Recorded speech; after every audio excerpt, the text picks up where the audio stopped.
60,000 years ago, people started speaking.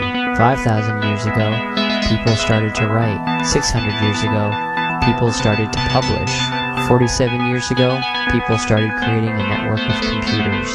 It's fair to say that the two of us had the primary involvement in the creation of the Internet's design. Sending a message first to this computer, which would then store it and forward it onto this computer, thereby acting as a relay. We found the computers could talk to one another. And only 15 years ago, Tim Berners-Lee invented the World Wide Web, an open platform of standards where anyone can create a website. And in this open platform, growth was explosive. The Internet is growing like an embryonic brain at a rate of 10% a month. Bill Cameron has this report on the growing phenomenon of Internet. This summer, all the bulletin board software makers have announced products that will allow these little bulletin boards to become Internet service providers. It's all pure, clear, free, unregulated communication. All the information you ever encountered in your life would be linked together in this system across countries, across continents. No middlemen. You produce it, you distribute it. Welcome to the revolution. I'm worried that this will end in the USA. Every day, as more and more citizens learn about the issue of net neutrality, they realize that the Internet, as they know it, is very much at risk. The notion of a level playing field, or what's called network neutrality, is under siege by powerful industries trying to tilt the field to their advantage. Wait, what? The Internet is at stake? How could something so firmly planted in reality disappear? Well, let's take a step back. The technology to build newspapers could facilitate the construction of a press for about $10,000 in current dollars. So in the early days, there was a pamphleteers who produced arguments which they could spread broadly because the cost of access to that spread was low. But that cost changed dramatically, where by the time of the Civil War, the cost in current dollars of running a newspaper was about $2.5 million. Once commercialized, newspapers became a one-directional medium, no longer benefiting from the contributions of everyone. In the 1920s, radio was a common technology, in the sense that an extraordinary range of people were radio broadcasters. Political speech, social speech, religious speech was common in this space. And when people began to think that they could make commercial radio function through advertising, the Federal Communications Commission began to implement a very different idea about how radio would function. We must make sure that the United States is sound economically, socially, and politically. Working with business and government, the spectrum was allocated in a way that made it so only the few could get access to the spectrum. By the mid-1930s, NBC and CBS would be responsible for an astounding 97% of nighttime broadcasting. And people lost their ability to create radio, and it too became a one-directional medium. Now, in both cases, what I'm describing here is an exogenous technological change that initially produces an explosion of democratic speech. And this innovative, uncontrolled speech threatens. And those threatened then react. They react to take a culture that had been unlocked by this exogenous technological change and relock it. So what's the catch with the Internet? Your connection. By the year 2006, our research shows that 86 million households should have been wired with fiber, i.e., the majority of the United States. The reason why it didn't get built is because none of the regulators stepped up to the plate and held the phone companies accountable. Phone companies took $25 billion in tax write-offs, while revenues soared 128%. But they didn't build the fiber network they promised. Call waiting, call forwarding, caller ID cost about a penny to offer. They charge $5.30. All of that is profit now. Under the old regime, they would have to return all of the extra money. They wouldn't be allowed to keep these profits. Under the old regulations, the phone companies were required to pour those profits back into their networks. Instead, they've been planning an entirely different system.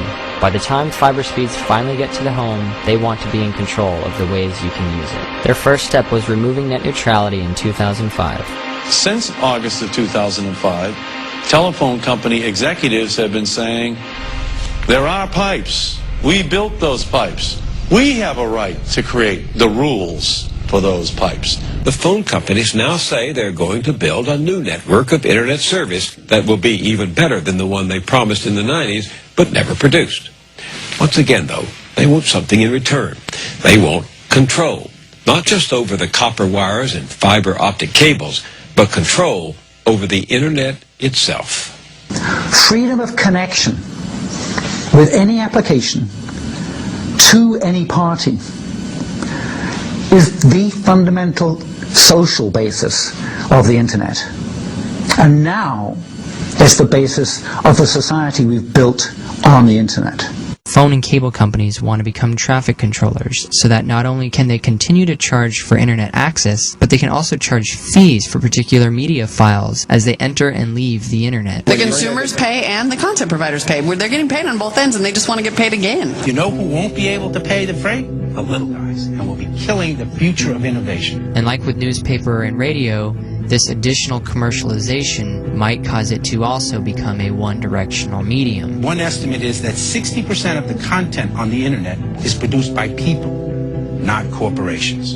You look at commercial TV, 0. Radio, 5% talk radio. Newspapers, occasional op-ed maybe, or a letter to the editor. 99% of the content in those three traditional media are from corporations. The internet has turned that on its head. If your video clips don't work, or your video clips can't reach lots of people, you will then be at a disadvantage. So they have put their thumb on that scale of democracy. The concept of net neutrality, I'm not even sure what that means. Net neutrality is this. If I pay to connect to the net with a given quality of service, and you pay to connect to the net with the same or a higher quality of service, then you and I can communicate across the net with that quality of service. That's all.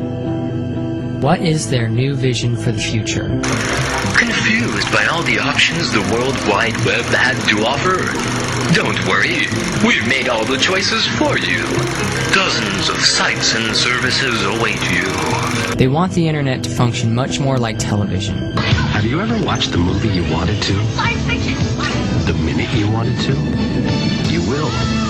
And the company that'll bring it to you, AT&T. It'll be their highway, that's what they say. Democratic Representative Ed Markey has been standing up for us against these companies. Now, what did the telephone companies have to do with inventing the internet? Nothing. The browser? Nothing. The World Wide Web? Nothing. What have they had to do with the internet from the beginning of time?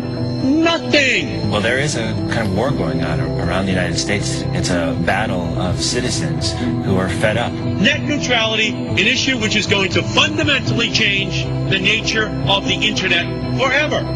This will mean a concentration of the ownership of the nation's media outlets. All of the independent media on the internet is going to get shut down. It'll be their highway, that's what they say. That is a threat to our democracy. We got a serious problem. I can't do that thing, man. I thought this was a free country. I'm only 15. I thought we had freedom of speech. Is that they want to deliver their own content, so there's a sort of a huge conflict of interest. You have the keys to communication in your hands. You are responsible for whether we hear what's going on in this country right now. We're all rolling up our sleeves and stomping our feet and making a huge ruckus about this. That's me, Representative Holt's office. Congressman Warren's office. Senator Edwards' office. Congressman's office. Congressman Sanders' office. Senator Menendez's office. Hi, to whom am I speaking? You will not be allowed to sell out the internet to companies like AT&T without a huge public backlash. If Congress guts net neutrality, independent music and news sites would be choked off. Consumer choice will be limited, and the internet will become a private toll road auctioned off by companies like AT&T. Emails to everybody that I know. This is in regards to supporting network neutrality. Just let him know that I think this is an issue that's probably going to have a big say in young voters. And thank you very much. Take care. Bye-bye. Bye. Okay.